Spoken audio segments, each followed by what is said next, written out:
नमस्कृत्यं नरं चैव नरोत्तमं देवी सरस्वती व्यासं ततो जयमुदीरयेत्। नष्टप्रायेषु अभद्रेषु नित्यं भागवत सेव्या भगवते उत्तम श्लोके भक्ति भवति नष्टके कृष्णाय वासुदेवाय देवकी नंदनाय च नंदगोपकुमाराय गोविंदाय नमो नमः। मूकं करोति वाचालं पंगुलंघते गिरिं यत्कृपातमहं वन्दे परमानंदं माधवम्। श्रीमद्भागवत महापुराण चतुर्स्कंद अध्याय 20। महाराज पृथु की एक शाला में श्री विष्णु भगवान का प्रादुर्भाव।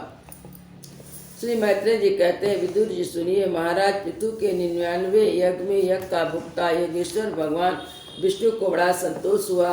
उन्होंने इंद्र सहित वहां कर उपस्थित होकर उनसे कहा। श्री भगवान ने कहा, राजन, तुम्हारे 100 यशमेध पूरे करने के संकल्प में विघ्न डाला है। इंद्र ने, अब ये तुमसे क्षमा चाहते हैं, तुम इन्हें क्षमा कर दो। नरदेव जो श्रेष्ठ मानव साधु और सद्बुद्धि संपन्न होते हैं, वे दूसरों जीवों से द्रोह नहीं करते, क्योंकि यह शरीर ही आत्मा नहीं है। यदि तुम जैसे लोग भी मेरी माया से मोहित हो जाए तो समझना चाहिए कि बहुत दिनों की हुई ज्ञानजनों की सेवा से केवल श्रम ही हाथ लगा है। ज्ञानवान पुरुष इस शरीर को अविद्या, वासना और कर्मों का पुतला समझकर इसमें आसक्त नहीं होता। इस प्रकार जो इस शरीर में आसक्त नहीं है, वह विवेकी पुरुष इसमें उत्पन्न हुए घर, पुत्र, धन इत्यादि में किस प्रकार ममता रख सकता है। यह आत्मा एक शुद्ध स्वयं प्रकाश, निर्गुण, गुणों का आश्रय स्थान, सर्वव्यापक, आवरण शून्य, सबका साक्षी, अन्य आत्माओं से रहित है, अतः शरीर से भिन्न है। जो पुरुष देह में स्थित आत्मा को इस प्रकार शरीर से भिन्न जानता है, वह प्रकृति से संबंध रखते हुए भी उनके गुणों से लिप्त नहीं होता, क्योंकि उसकी स्थिति मुझ परमात्मा में रहती है। राजन, जो पुरुष किसी प्रकार की कामना न रखकर अपने वर्ण आश्रम के धर्मों द्वारा नित्य प्रति श्रद्धा पूर्वक मेरी आराधना करता है, उसका चित्त धीरे धीरे शुद्ध हो जाता है। चित्त शुद्ध होने पर उसके विषयों से संबंध नहीं रह जाता तथा उसका तत्व ज्ञान की प्राप्ति हो जाती है। फिर तो वह मेरी समता रूप स्थिति को प्राप्त हो जाता है। यही परम शांति, ब्रह्म और कैवल्य है। जो पुरुष यह जानता है कि शरीर, ज्ञान, क्रिया और मन का साक्षी होने पर भी कुटस्थ आत्मा उसमें निर्लिप्त ही रहता है, वह कल्याण मार्ग मोक्ष प्राप्त कर लेता है। राजन, गुण प्रभाव रूप आवागम तो भूत, इंद्रिया, इंद्रियाभिमानी, देवता, चिदाभास, इन सब की समष्टि रूप परिचिन्न लिख शरीर का ही हुआ करता है। इसका सर्वसाक्षी आत्मा से कोई संबंध नहीं है। मुझ में दृढ़ अनुराग रखने वाले बुद्धिमान पुरुष संपत्ति और विपत्ति प्राप्त होने पर कभी हर्ष, शोक आदि विकारों के वशीभूत नहीं होते। इसलिए वीरवर, तुम उत्तम, मध्यम और अधम पुरुषों में समान भाव रखकर सुख दुख को भी एक समझो और मन और इंद्रियों को जीतकर मेरे ही द्वारा जुटाए हुए मंत्री आदि समस्त राजकीय पुरुषों की सहायता से संपूर्ण लोगों की रक्षा करो। राजा का कल्याण प्रजा पालन में ही है। इससे उसे परलोक में प्रजा के पुण्य का 6वां भाग मिलता है। इसके विपरीत जो राजा प्रजा की रक्षा नहीं करता किंतु उससे कर वसूल करता रहता, उसका सारा पुण्य तो प्रजा छीन लेती है। बदले में उस प्रजा के पाप का भागी होना पड़ता है। ऐसा विचार कर यदि तुम श्रेष्ठ ब्राह्मणों की संपत्ति और पूर्व परंपरा से प्राप्त हुए धर्म को मुक्ता अपना लो और कहीं भी आसक्त न होकर इस पृथ्वी पर न्यायपूर्वक पालन करते रहो, सब लोग तुमसे प्रेम करेंगे और कुछ दिनों में तुम्हें घर बैठे ही सनकादिक सिद्धियों के दर्शन होंगे। राजन, तुम्हारे गुणों ने और स्वभाव ने मुझ में बस कर लिया है, अतः तुम्हें जो इच्छा हो मुझसे वर मांग लो। उन क्षमा आदि गुणों से रहित यज्ञ, तप तथा अथवा योग के द्वारा मुझे पाना सरल नहीं है। मैं तो उन्हीं के हृदय में रहता, उनके चित्त में समता रहती है। श्री मैत्रेय जी कहते हैं, विदुर जी, सर्वलोक गुरु से हरि के इस प्रकार कहने पर जगत विजयी महाराज पृथु ने उनकी आज्ञा से उद्धार की। देवराज इंद्र अपने कर्म से लज्जित होकर उनके चरणों पर गिरना चाहते थे कि राजा ने उन्हें प्रेम पूर्वक हृदय से लगा लिया और मनोमालिन्य निकाल दिया। फिर महाराज पृथु ने सर्वात्मा भक्त वत्सल भगवान का पूजन किया। क्षण क्षण में उमड़ते हुए भक्ति भाव में निमग्न होकर प्रभु के चरण कमल पकड़ लिए।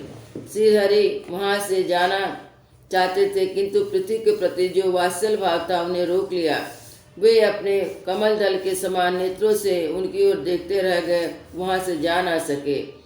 आदिराज महाराज पृथु ने नेत्रों में जल भरकर आने के कारण ना तो भगवत दर्शन ही कर सके, ना तो कंठ गदगद हो जाने से कुछ बोल सके। उनके हृदय से आलिंगन कर पकड़े रहे और हाथ जोड़े जो के तो खड़े रह गए। प्रभु अपने चरण कमलों से पृथ्वी को स्पर्श किए खड़े थे। उनका कराग्र भाग गरुड़ के जी के कंधे ऊंचे कंधे पर रखा हुआ था। महाराज पृथु नेत्रों से आंसू पोंछकर अतृप्त दृष्टि से उनको देखते हुए इस प्रकार कहने लगे। महाराज पृथु बोले, मोक्षपति प्रभु, आप वर देने वाले, ब्रह्मा आदि देवताओं को वर देने में समर्थ है। कोई भी बुद्धिमान पुरुष आपसे देहाभिमानी के भोगने योग्य विषय को कैसे मांग सकता है?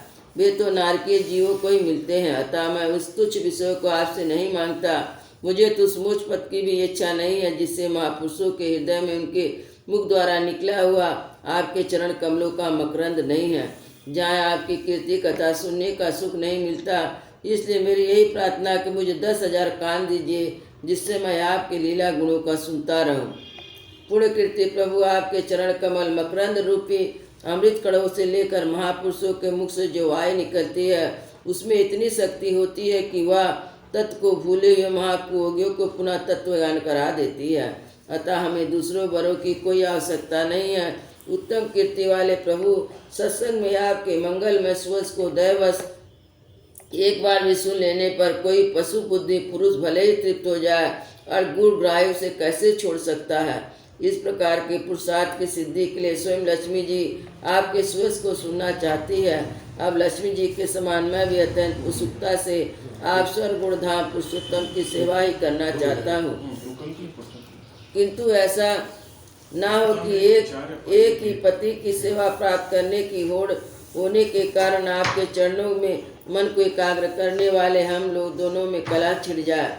जगदीश्वर जगत जननी लक्ष्मी के हृदय में मेरे पति विरोध भाव होने की संभावना तो है ही, क्योंकि जिस आपके सेवा कार्य में उनका अनुराग है उसी के लिए मैं भी ललायत हूँ। किंतु आप तीनों पर दया करके उनके तुच्छ कर्मों को ही बहुत करके मानते हैं। इसलिए मुझे आशा है कि हमारे झगड़े में भी आप मेरा ही पक्ष लेंगे। आप तो अपने स्वरूप में रमण करते हैं, आपको भला लक्ष्मी जी से भी क्या लेना है। इस निष्काम महात्मा ज्ञान हो जाने के बाद आपका भजन करते हैं। आपके माया के कारण अहंकार आदि का सर्वथा अभाव है। भगवान, मुझे तो आपके चरण कमलों का निरंतर चिंतन करने के सिवा सत्पुरुषों से कोई और प्रयोजन नहीं जान पड़ता। मैं भी बिना किसी इच्छा से आपका भजन करता रहूं। आपने जो मुझसे कहा कि वर मांग, तो आपकी इसी वाणी को मैं संसार में मुंह डालने वाली ही मानता हूँ। यही क्या आपकी वेद रूपा वाणी ने भी तो जगत को बांध रखा है। यदि उस वेद वाणी रूप रस्सी से लोग बंधे न होते तो मुँह बस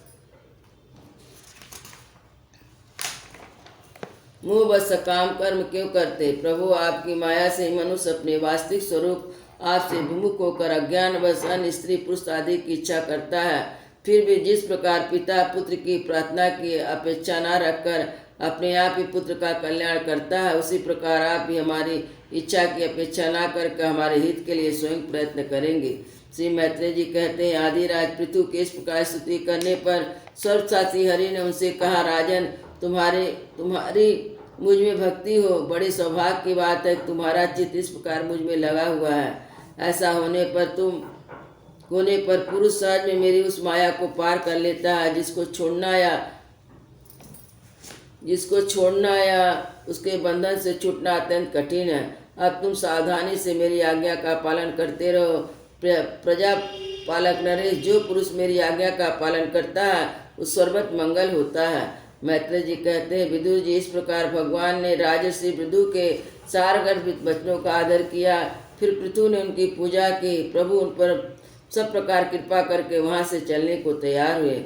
महाराज पृथु ने वहाँ जो देवता, ऋषि, पितर, गंधर्व, सिद्ध, चारण, नाग, किन्नर, अप्सरा, मनुष्य, पक्षी आदि अनेक प्रकार के प्राणी एवं भगवान के पार्षद आए थे, उन सभी का भगवत बुद्धि से भक्तिपूर्ण वाणी और धन द्वारा हाथ जोड़कर पूजन किया। इसके बाद वे सब अपने अपने स्थान को चले गए। भगवान अच्युत भी राजा पृथुन के पुरोहितों का चित चुराते हुए अपने धाम को सिधारे। तदंतर अपना स्वरूप दिखाकर अंतर ध्यान अव्यक्त स्वरूप देवादि भगवान को नमस्कार करके राजा पृथु अपनी राजधानी को चले आए। वृंदावन बिहारी लाल की जय। श्री राम लला।